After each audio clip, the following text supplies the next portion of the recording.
وہاں پہ پسینہ بھی نہیں ہے, وہاں پہ نیند بھی نہیں ہے, بول و براز بھی نہیں ہے, دنیاوی ضرورتیں بھی نہیں ہیں, وہاں پہ وفات بھی نہیں ہے. جنت کا تقاضا یہ تھا, یہ چیزیں نبی کے ساتھ نہ ہوتی, لیکن کیوں ہے؟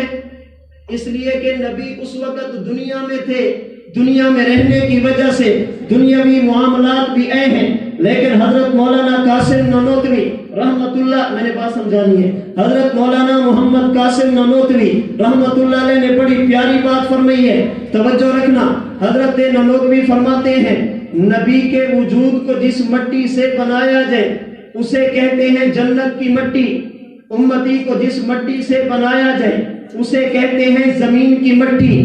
جنت کا خاصہ اور ہے, زمین کا خاصہ اور ہے, جنت کے احوال اور ہیں, زمین کے احوال اور ہیں. اور یاد رکھنا حضرت نانوتوی فرماتے ہیں جو چیز جس کا خاصہ ہو احوال کی وجہ سے وہ چھپ تو جاتا ہے, احوال کی وجہ سے وہ ختم نہیں ہوتا. پوری توجہ, جو چیز کسی کا خاصہ ہو احوال کی وجہ سے وقتی طور پہ چھپ تو جاتا ہے, وہ ہمیشہ کے لیے ختم نہیں ہوتا. ادھر توجہ رکھنا, میرے ہاتھ میں گلاس, اس گلاس میں پانی, کسی سے پوچھے پانی کا خاصہ کیا ہے, جواب ملے گا برودت. اس کا خاصہ ہے ٹھنڈک, اس کا خاصہ ہے برودت. حضرت نانوتوی فرماتے ہیں آپ اس پانی کو پتیلے میں رکھیں, پھر چولہے پہ پتیلے کو رکھ دیں, نیچے سے آگ جلا دیں, 10 منٹ بعد پانی ابلنا شروع ہو جائے گا, پانی گرم ہو جائے گا, ٹھنڈک ہمیں نظر نہیں آئے گی, ہاتھ لگانا چاہیں گے تو لگا نہیں سکیں گے. ساتھ ہمسائے کے گھر سے آوازیں, آگ لگ گئی, آپ نے ابلتا ہوا گرم پانی اٹھایا, بھڑکتی ہوئی آگ پہ ڈالا, آگ بجھے گی یا بھڑکے گی؟ آگ بجھے گی یا بھڑکے گی؟ آگ کو بھڑکنا چاہیے, آگ بھی گرم ہے, پانی بھی گرم ہے, اسے بھڑکنا چاہیے. مولانا نانوتوی فرماتے نانا جو چیز جس کا خاصہ ہو احوال کی وجہ سے چھپتی تو ہے, احوال کی وجہ سے ختم نہیں ہوتا. پانی کا خاصہ ٹھنڈک تھا, آگ نے اس خاصے کو چھپایا تو ہے, اس خاصے کو ختم نہیں کیا. جب آپ نے آگ پہ ڈالا, اندر ٹھنڈک نے اپنا کام دکھایا, اس نے آگ کو بجھایا ہے. آپ نے پٹرول لیا, پٹرول کا خاصہ حرارت ہے, پٹرول کا خاصہ گرم ہے. آپ نے پٹرول کو فریج میں رکھا, فریج میں ٹھنڈا یک ہو گیا, آواز آ گئی آگ, آپ نے ٹھنڈا پٹرول اٹھایا, اٹھا کر آگ پہ ڈال دیا, آگ بھڑکے گی یا بجھے گی؟ اسے بجھنا چاہیے, اس لیے کہ آگ گرم ہے, پٹرول ٹھنڈا ہے. مولانا نانوتوی فرماتے نانا پٹرول کے اندر خاصا حرارت تھا, اس فریج نے, اس ٹھنڈک نے اسے چھپایا تو ہے, اسے ختم نہیں کیا. اب پوری توجہ رکھنا, نبی کا مقام سمجھو, نبی کا شان سمجھو. اللہ نے جو ہمیں پیغمبر دیا وہ کتنی شان والا, یہ بات سمجھنے والی ہے. مولانا نانوتوی فرماتے ہیں امتی کا وجود زمینی مٹی والا, پیغمبر کا وجود جنتی مٹی والا. جنت کے احوال اور ہیں, نبی کے وجود کے احوال بھی اور ہیں, زمین کے احوال اور ہیں, امتی کے وجود کے احوال بھی اور ہیں. دنیاوی معاملات کی وجہ سے خاصا چھپ تو جاتا ہے, ختم نہیں ہوا کرتا. آئیے چند خصوصیات کو دیکھیں, اللہ کے نبی کے جسم کو دیکھیں, پھر اپنے جسم کو دیکھیں تاکہ پتہ چلے نبی کا وجود جنتی کیسا تھا. میں نے جنت کو پڑھا ہے, پوچھئے علماء سے. اللہ نے جنت میں لطافت رکھی ہے, جنت میں کثافت نہیں رکھی. اللہ نے جنت میں بوجھ نہیں رکھا, جنت میں اللہ نے ہلکا پن رکھا ہے. جنت میں بوجھ نہیں ہوگا. میں اور آپ دنیا میں آتے ہیں, ماں کے پیٹ سے گزر کر پیغمبر دنیا میں تشریف لائے ہیں. ماں کے بطن مبارک سے گزر کر دنیا میں آنے سے پہلے کچھ عرصہ تک امتی بھی ماں کے پیٹ میں رہتا ہے, اللہ کا نبی بھی ماں کے بطن مبارک میں رہتا ہے. لیکن امتی ماں کے پیٹ میں ہے, ماں اٹھتی ہے تو اٹھنے میں تکلیف, بیٹھتی ہے تو بیٹھنے میں تکلیف، چلتی ہے تو چلنے میں تکلیف، کام نہیں کر سکتی، اسے بوجھ محسوس ہوتا ہے۔ اللہ کے محبوب پیغمبر جب ماں کے بطن مبارک میں ہے، اے سیدہ آمنہ سے پوچھیں، آمنہ ذرا تم بھی بتاؤ نا، کیا تمہاری حالت بھی ویسی تھی جیسے عام عورتوں کی؟ روایت الخصائص الکبریٰ کی امام سیوطی نے لکھا، حضرت آمنہ فرماتی ہیں، ما شعرت انی قد حملت به ولا اجد ثقلہ کما تجد النساء۔ اللہ کے محبوب پیغمبر میرے بطن میں ہے، مجھے تو تکلیف ہی نہیں ہوتی تھی، میں چلتی تھی تو چلنے میں تکلیف نہیں ہے، کام کروں تو کرنے میں تکلیف نہیں ہے، اٹھوں تو اٹھنے میں تکلیف نہیں ہے، بیٹھوں تو بیٹھنے میں تکلیف نہیں ہے۔ جیسی تکلیف عام عورتوں کو ویسی تکلیف مجھے نہیں ہوتی۔ میں نے کہا بات سمجھ آ گئی، ماں کے پیٹ میں امتی بھی ہے، ماں کے پیٹ میں نبی بھی ہے، امتی پیٹ میں حالت اور ہے، پیغمبر بطن مبارک میں احوال اور ہیں۔ امتی ماں کے پیٹ میں ہے تو تکلیف ہے، نبی والدہ کے بطن میں ہے تو کوئی تکلیف نہیں۔ امتی ماں کے پیٹ میں ہے تو بوجھ ہے، نبی بطن مبارک میں ہے تو کوئی بوجھ نہیں۔ وجہ یہ ہے امتی کا وجود زمینی مٹی والا جس میں کثافت ہے، نبی کا وجود جنتی مٹی والا جس میں لطافت ہے۔ امتی کا وجود زمینی مٹی والا جس میں بوجھ ہے، نبی کا وجود جنتی مٹی والا جس میں بوجھ نہیں ہے۔ نتیجہ ماں کے پیٹ کی زندگی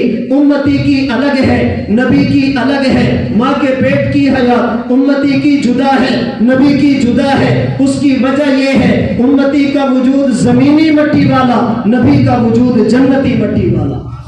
امتی کے وجود میں مٹی زمین کی، نبی کے وجود میں مٹی جنت کی ہے۔ امتی پیدا ہو، میں نے جنت کو پڑھا ہے، اللہ نے جنت میں محتاجی نہیں رکھی، اللہ نے جنت میں محتاجی نہیں رکھی۔ میں نے آج امتی کے وجود کو دیکھا، ماں کے پیٹ سے باہر ہے تو محتاج ہے، ختنہ کروانا پڑتا ہے، ناف کاٹنی پڑتی ہے، سرما لگانا پڑتا ہے، پورے جسم پہ جو گندگی ہے اسے صاف کرنا پڑتا ہے۔ اللہ کے رسول ماں کے بطن مبارک سے باہر ہے۔ آئیے ذرا پوچھئے صحابہ سے نبی کی ولادت کی کیفیت کیا تھی؟ حضرت امام حلبی نے سیرت حلبیہ میں لکھا، حضرت عبداللہ بن عباس فرماتے ہیں، ولد رسول اللہ صلی اللہ علیہ وسلم مختونا، حضور پیدا ہوئے تو ختنے کی ضرورت نہیں۔ ولد مکحولا، پیغمبر پیدا ہوئے تو سرما لگانے کی ضرورت نہیں۔ ولد نظیفہ، اللہ کے رسول پیدا ہوئے صفائی کی ضرورت نہیں تھی۔ سر مبارک کے بالوں سے لے کر پاؤں مبارک کے ناخن تک نبی کے جسم کے کسی حصے پر گندگی کا نام و نشان نہیں تھا، پاک اور صاف پیدا ہوئے۔ ولد مسرورا، اللہ کے محبوب پیغمبر پیدا ہوئے، اللہ کے نبی کی ناف کٹی ہوئی، ناف کاٹنے کی ضرورت نہیں ہے۔ امتی پیدا ہو تو محتاج ہے، نبی پیدا ہو تو کوئی محتاجی نہیں۔ وجہ یہ ہے امتی کا وجود زمینی مٹی والا، پیغمبر کا وجود جنتی مٹی والا۔ جنت کے احوال اور ہیں، نبی کے احوال بھی اور ہیں، زمین کے احوال اور ہیں، امتی کے احوال بھی اور ہیں۔ میں نے جنت کو پڑھا ہے، اللہ نے جنت میں سختی نہیں رکھی، اللہ نے جنت میں نرمی رکھی ہے۔ وہاں پہ شدت کا نام و نشان نہیں ہے، وہاں پہ آسانی ہی آسانی، نرمی ہی نرمی ہے۔ میں نے اللہ کے محبوب پیغمبر کے وجود کو دیکھا۔ صحابی رسول حضرت انس بن مالک فرماتے ہیں، امام بغوی نے الانوار فی شمائل النبی المختار میں حدیث مبارک نقل کی۔ حضرت انس فرماتے ہیں، میں 10 سال تک اللہ کے رسول کی خدمت کرتا رہا، پیغمبر نے 10 سالوں میں کبھی مجھے اف تک نہیں فرمایا، مجھے ڈانٹا نہیں ہے۔ اگر میں نے کوئی کام کر لیا نبی نے یہ نہیں فرمایا لما فعلتا لما صنعتا، انس کیوں کیا؟ اگر میں نے کام نہیں کیا نبوت نے یہ نہیں فرمایا لما ترکتا ہو، انس یہ کیوں نہیں کیا؟ اگلی بات فرماتے میں سمجھتا یہ تھا دنیا میں سب سے نرم چیز وہ ریشم کا کپڑا ہوتا ہے، دنیا کی سب سے نرم چیز ریشم کا دھاگا ہوتا ہے۔ میں نے ریشم کو بھی پکڑا، پھر نبوت کی ہتھیلیوں کو بھی پکڑا، میری غلط فہمی دور ہو گئی۔ لا مسست خزا قط ولا حریرا ولا شیئا کان الین من کف رسول اللہ صلی اللہ علیہ وسلم۔ اللہ نے جو نرمی نبوت کی ہتھیلیوں میں رکھی تھی، اللہ نے ایسی نرمی ریشم میں بھی نہیں رکھی۔ میں نے جنت کو پڑھا ہے، آج اپنے نبی کے وجود کو بھی پڑھا ہے۔ اللہ نے جنت میں خوشبو ہی خوشبو رکھی ہے، جنت میں بدبو کا نام و نشان نہیں ہے۔ آپ جائیے دن 12-1 بجے محنت والا کام کریں، مشقت والا کام کریں، جسم سے پسینہ نکلے گا، بدبو آئے گی، کبھی باڈی سپرے لگیں گے، کبھی پرفیوم لگیں گے، کبھی عطر لگیں گے۔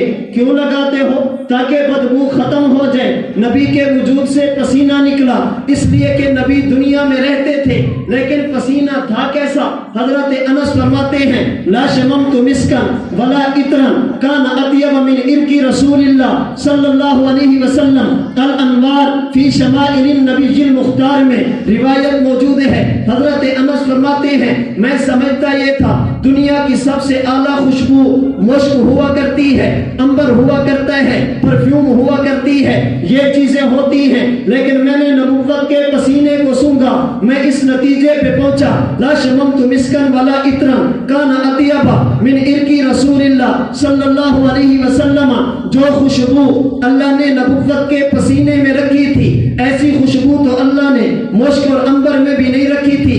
میرے اور آپ کے امام حضرت امام اعظم نے اپنی کتاب مسند امام اعظم میں حدیث مبارک نقل کی، حضرت جابر فرماتے ہیں ہم رات کو بیٹھے ہوتے، باہر سے بندہ آتا، ہمیں پوچھنا پڑتا بھی آنے والا کون ہے، اپنا تعارف کرا دو، آنے والا کون ہے، وہ تعارف کراتا، ہم بیٹھے ہوتے، اگر اللہ کے محبوب پیغمبر تشریف لے آتے ہمیں پوچھنے کی ضرورت نہیں پڑتی تھی آنے والا کون ہے۔ انس ذرا بتاؤ، جابر ذرا بتاؤ، امتی کے بارے میں پوچھتے تھے، حضور کے بارے میں کیوں نہیں پوچھتے؟ حضرت جابر فرماتے ہیں کان النبی صلی اللہ علیہ وسلم یعرف بریح الطیب اذا اقبل من اللیل۔ اللہ کے محبوب پیغمبر جب رات کو آتے، حضور بعد میں آتے، آپ کے وجود اطہر کی خوشبو ہمارے پاس پہلے آیا کرتی تھی۔ میں نے کہا پسینہ میرا بھی ہے، پسینہ نبی کا بھی ہے، پسینہ امتی کا بھی ہے، مبارک پسینہ نبوت کا بھی ہے،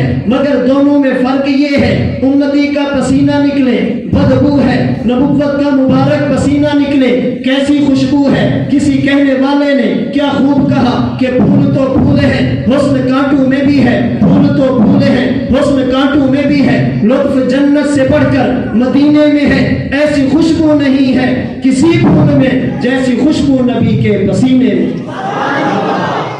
نبی کا وجود پسینہ نکلے،